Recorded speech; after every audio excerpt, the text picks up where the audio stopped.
Welcome to It Takes Two. I'm Blair. I'm Chris. And today we'll be talking about the first episode of the Quiet on Set docuseries. Listen here, man. I wasn't going to review this until I started reading the comments and started looking around and seeing the articles that's written about it. And I was like, this may actually be a series we need to watch, Blair. Yeah.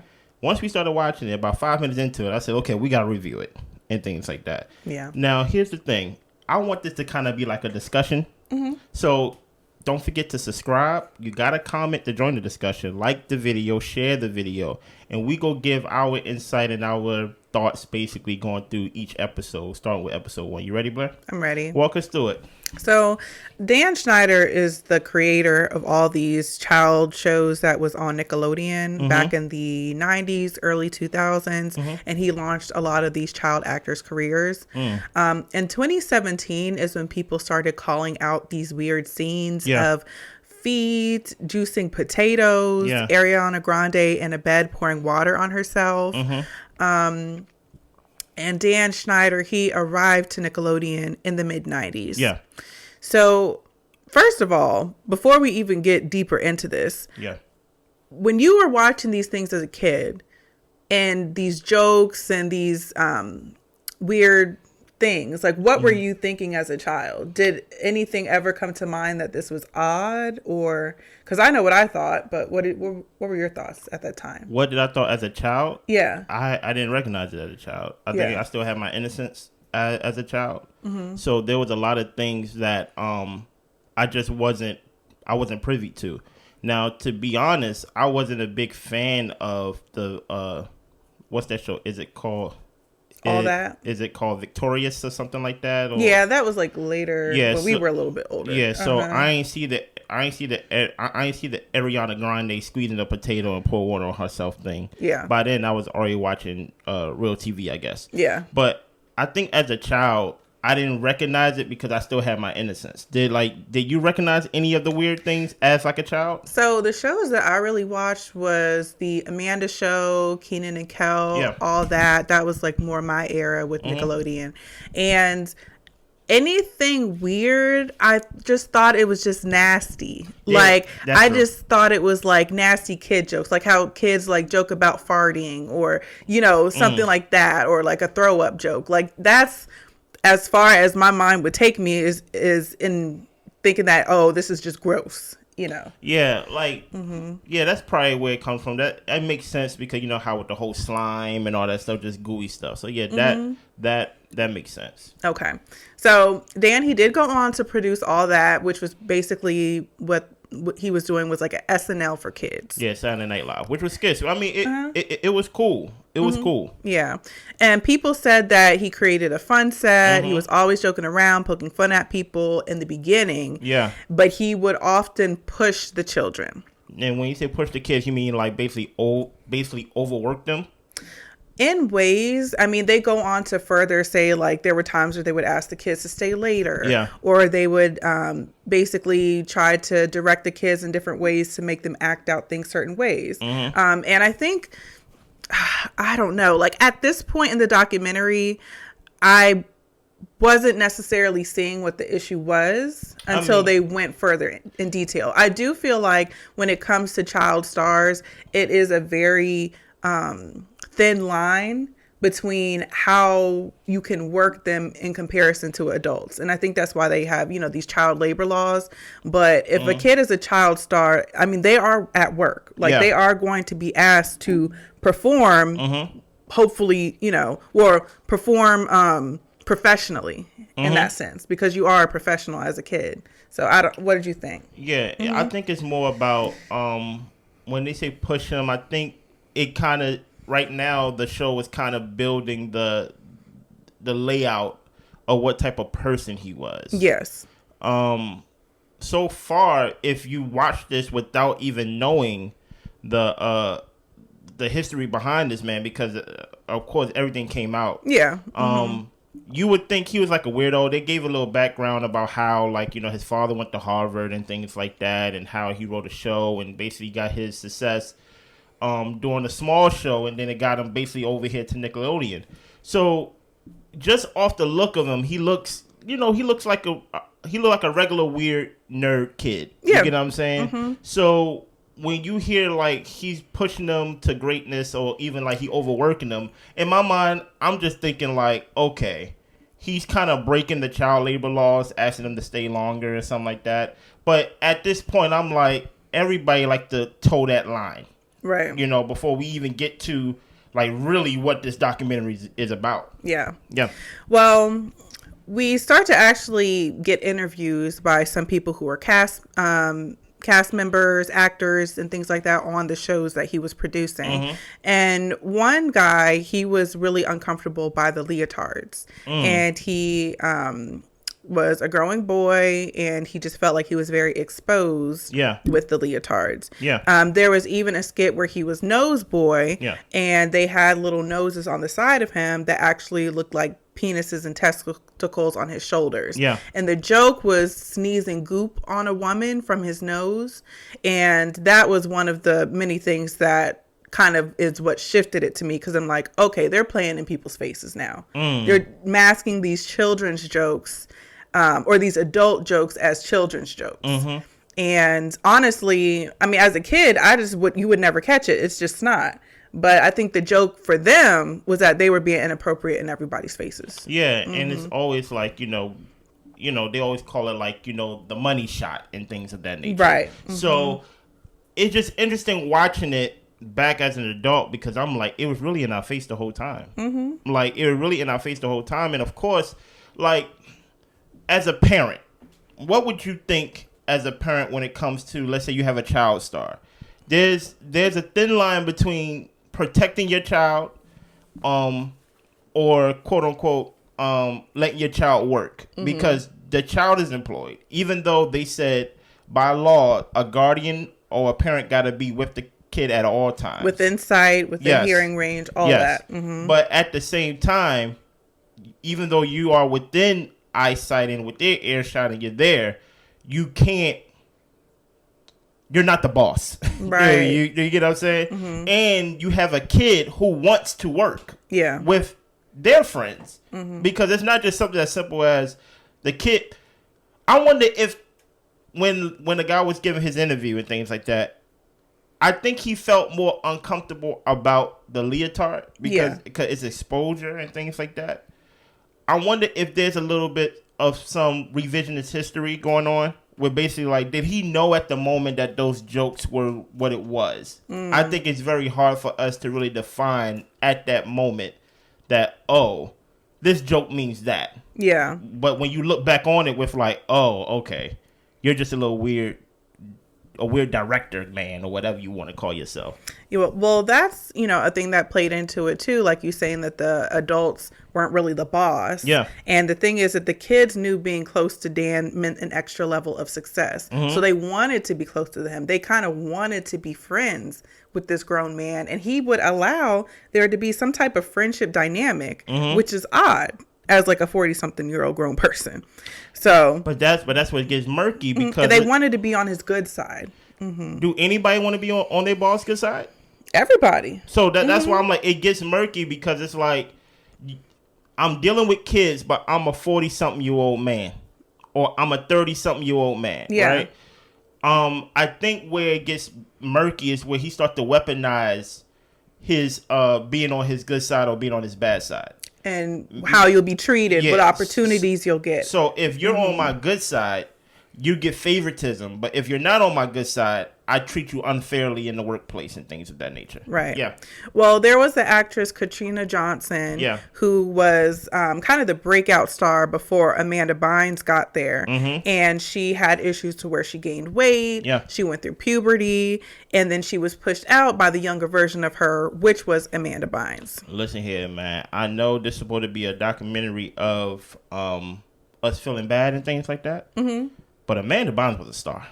Oh yeah. Even from the jump when they were showing clips when she was in the Laugh Factory and things like that. Katrina, I understand you went through puberty and things of that nature and you felt like you got kicked out, but sometimes people are just better than you. Now, how it happened could have been done more professionally. It could have, because you're dealing with kids, you have to deal with their self-esteem. You have to because it's one thing with an adult, you push them to the side.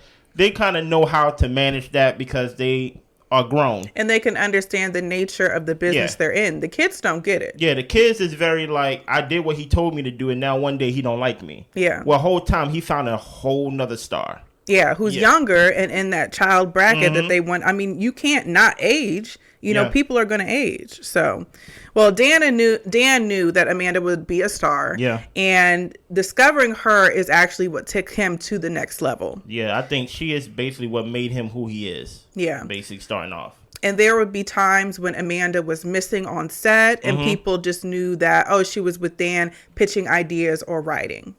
Now, that gives me a lot of pause and concern because why is Amanda missing and are her parents present? They did say that, you know, that was the law. The parents or guardians had to be there and that Amanda's dad was very hands-on and she was under a lot of pressure from her dad. Yeah. So they don't really go into the nature of what the parents saw, did, allowed, that type of thing. But they said that her dad and Dan carefully crafted her career. Yeah, I think what happened is whenever you have this, let's say we have a kid, right? Okay. And we know that this kid is a star. And then this successful show writer, things like that. He sees that she's a star or they're a star and he picks her. I think what happens is the father, as they said in the documentary, the father and Dan carefully crafted her career because I think the father's like, oh, I think we might actually, I'm not saying they was in the hood, but I'm just saying like we actually may get rich off of this. Yeah. Like we may actually get rich off of this. And I don't think at this point, if you didn't know anything about anything, you would have been like, oh, okay, cool. But because we kind of know like the backstory of Dan and kind of see Amanda now in present day, real time, we're like, what happened? What happened to Amanda? Because Amanda was the golden girl at one point of Nickelodeon. Yeah. Go ahead.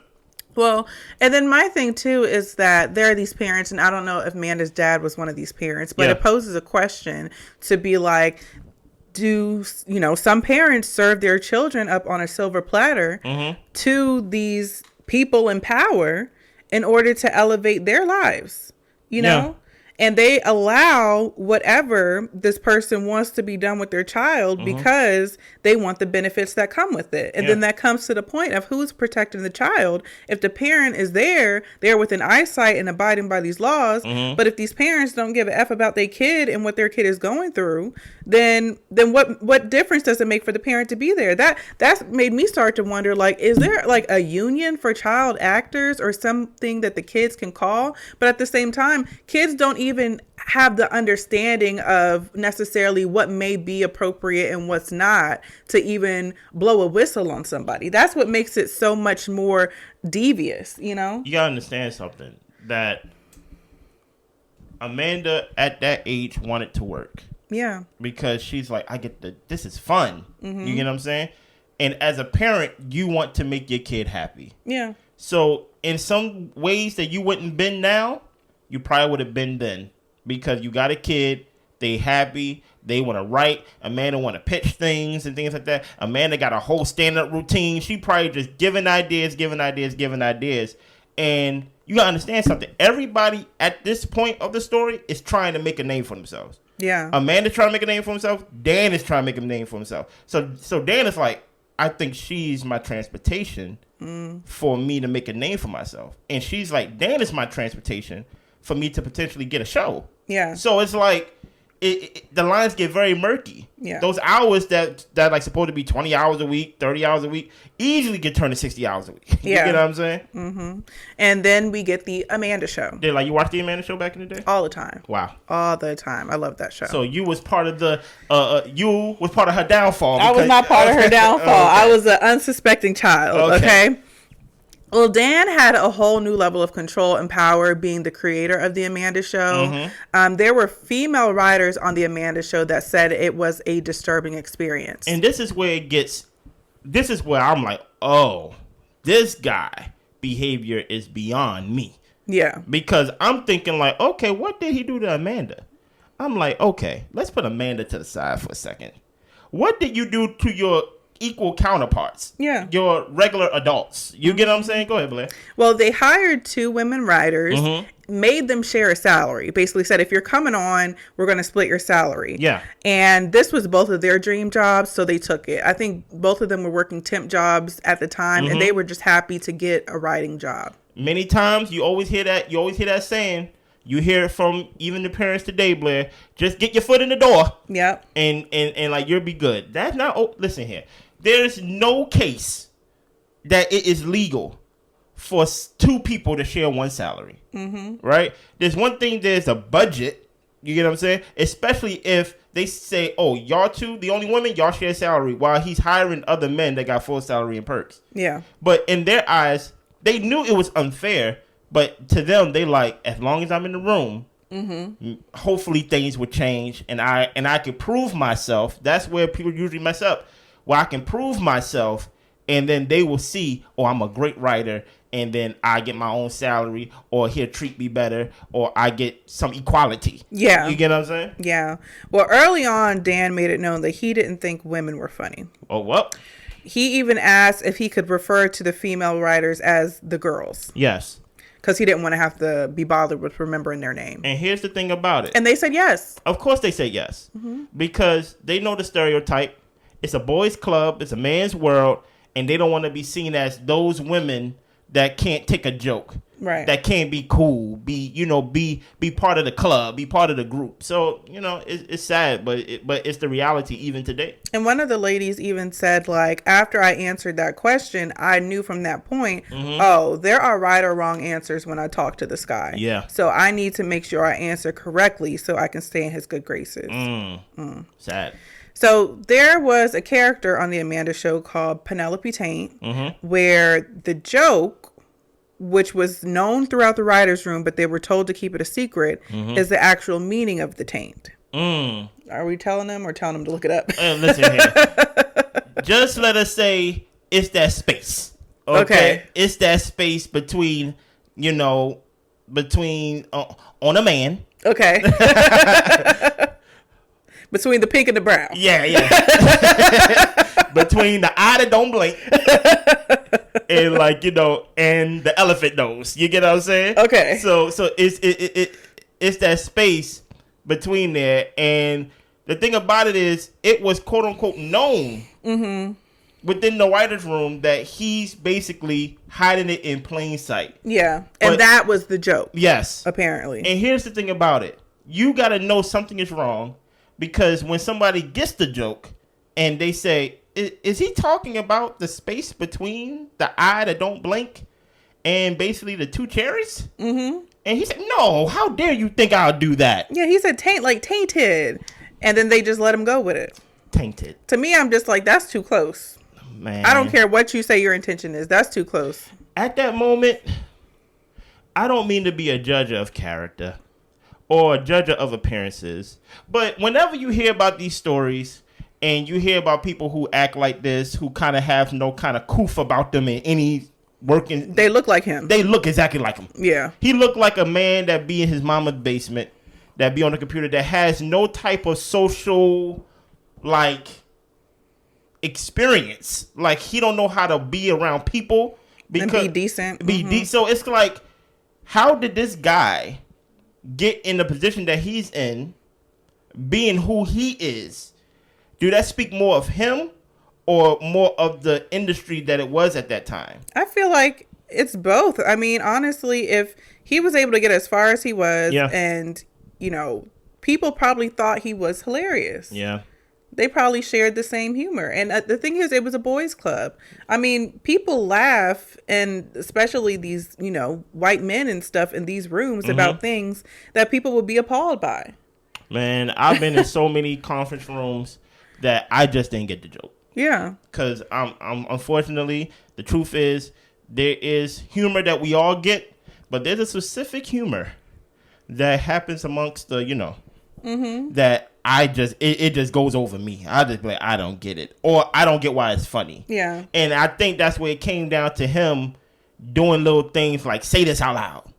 Say this out loud. He's over here sending instant messages to people and things like that. Well, not the people, to the women. You get what I'm saying? Well, also, I mean, to just the writers in the room. Yeah. And basically harassing them until they yell out this word or this phrase that he thinks is so funny. Like at first it was hammers, then it turned into slut. And he'll just keep, texting you and messaging you until you say it out loud. I mean, then there was another situation where he bet one of the ladies $300 to eat 2 pints of ice cream. She said she did it. She was getting paid half a salary. She needed the money. She ate, threw it up. He didn't pay. Next time he wanted somebody to kill a fly, she said she'll do it, but I'll add it to my tab. And he got mad about it. He said, "Don't ever embarrass me, woman." Saying I don't pay my tab. And that's the thing about it. Now I'm using you. Now I'm just prostituting you. Yeah. In ways that is not good for the morale of the workspace. And I think it's that power dynamic that a lot of people talk about in Hollywood. Yeah. Of some people just wanting to have this control over other people because they enjoy the power aspect of it. Yeah, because this didn't lead to you writing better scripts. Right. Like, it just basically, you're just torturing. And that's what usually happens. If you want to see the character of somebody, like their true character, give them some power. Give them something that, like, no one can challenge and things like that. And you really see their true intentions. More times than not, people are the way they are because they got boundaries and things like that. So more times you meet nice people and they probably have to speak to you. They probably got to pay you their full salary. But if they had the power to be if they had the ability to be in absolute power, how would they act? And Dan is showing us that he's acting like a complete fool. Yeah. Yeah. So we touched a little bit on the Kids' Choice Awards and how big of a thing that was during the time. Raquel and Drake were members of the Amanda show. They knew they weren't the stars. But again, you don't want to be on Dan's bad side. Yeah. So Raquel's mom didn't want to speak up for fear of her daughter facing backlash for anything that she might say. So if there were things that she might have been concerned about, she felt the need to be quiet. And I do feel like that's a form of silencing people, is when you wield this power. And they even touch on, the signs of a good leader is that you can have the most powerful person in the room and the least powerful, but they still feel comfortable enough to voice their concerns. Yeah. But he didn't create a space or atmosphere for that. And the way that you actually show how powerful you are, because people have to have some kind of facts behind their fear. Yeah. Even though it's fear, I have to show you what I do to someone who's on my bad side for you to be like, oh, I don't want that to happen to me. Right. You get what I'm saying? Besides it just being like a mystery. I wonder what happens when I'm on Dan's bad side. Well, they showed us what happens when you're on Dan's bad side. You end up like Katrina. You get what I'm saying? You end up not working. And to these kids, even though it was a job, they're like, these are my friends. When you're a child star and things of that nature, filming these shows, you probably have a very isolating life when it comes to like your work and life work balance and things right, like because that. You're there, you're doing school on set. So, I mean, you're not seeing any other kids. So basically, these are your friends. This is your childhood. Yeah. And you're having a great time. And throughout your childhood, you are being told, or you're going through these auditions, that you're going to be a star, that basically your work is going to be accounted for, and there's going to be a payout. And just one day, Dan can just wake up and just be like, I don't like you. Yeah. You know what I mean? Well, people did notice that Amanda was getting close physically with Dan. She would be a lot of hugging, neck massages. I mean, he was going around asking any and everybody to give him massages as well. Which is weird. Yeah. Which is weird, because I'm like, hire a masseuse if you that tight. Yeah. But then all of a sudden, I think there was a scene where he was in the hot tub with Amanda. He was fully clothed, but she was in a bathing suit. Yeah. And that was like a bit or a scene or something. And I'm just like, that is so wildly inappropriate. Like, why would a creator, executive, anybody, a grown person want to be seen in a hot tub with a child? Like, Here's the thing. But it's the joke, I guess. Here's the thing. When you're writing for kids, there's a lot of things that I look back at as a 30-year-old, 32-year-old actually, that I'm just like, this was never funny. But I don't know what I thought as a kid. Yeah. I don't know what I thought watching that. But I know some of the parents said throughout the parts, they was like, yeah, like I knew it was weird, but it's like, It's for kids. Yeah. So they can literally like dismiss whatever you say and just say you don't get it. Because it's for kids. Yep. Yeah. Well, I mean, they even talked about how Dan showed like explicit videos to people. He asked for massages. And there was even like a bit where like the writer was talking about something that happened like in high school and that he wanted her to act out being basically taken from the back. Which is wild. And then she did it.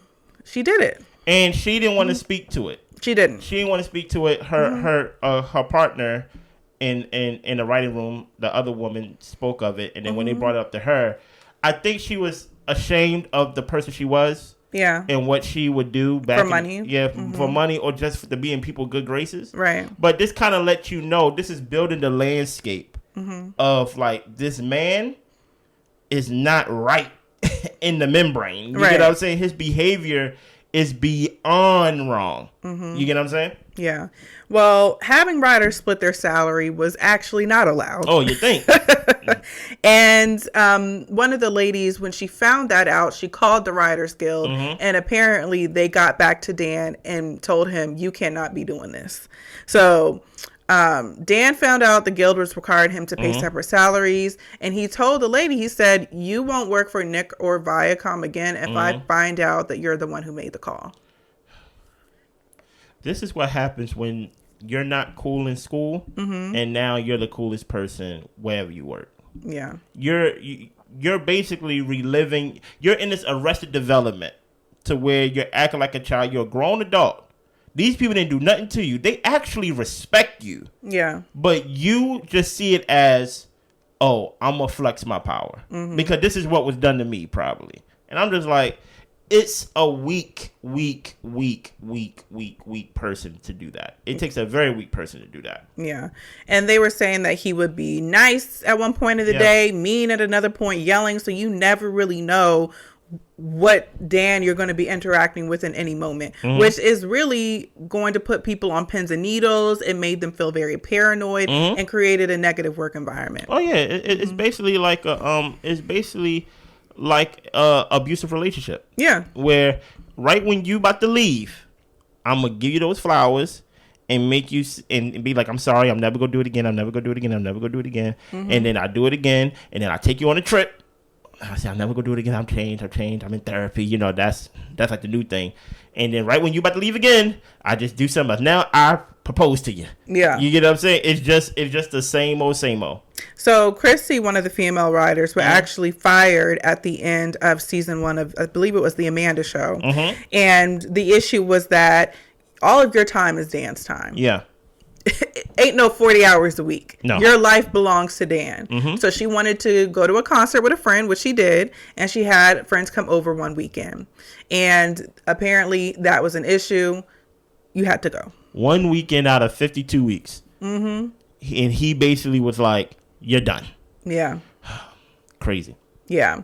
So, and then the other female writer, she was told that she could come back for the second season, but we're only paying you for the 16 weeks for the show. But they wanted her for an additional 11 weeks, which she would have to work for free. She said she lasted only 4 days on season 2 because she pitched her idea. Well, one, there was a meeting with only the men of the writer's room in the room. Then they had her come in and she pitched her idea. And then he started asking her if she ever did phone sex. And she was telling him, no, like, I've never done that. I don't know what you're talking about. She's trying to push forward and get through her pitch. But he just embarrassed the lady in front of her colleagues. And she quit. She went home and she quit the same day. Yeah. She was like, this isn't worth it. So Jenny ended up suing the production company for harassment and gender discrimination. They ended up settling for a good amount of money. But she knew by her doing that suit, it would be the end of her career. And then the other lady, Chrissy, she actually did write a letter to support Jenny during that time because Jenny was saying nobody else wants to speak up. Nobody wants to have this impact their career this way. And plus, but Chrissy did. And plus, you told me I'm never going to work in this industry again, so I might as well just sue you. Right. I might as well just sue you. Yeah. Is there anything else that happened in this episode? No, that was it for episode 1. So I have some questions, right?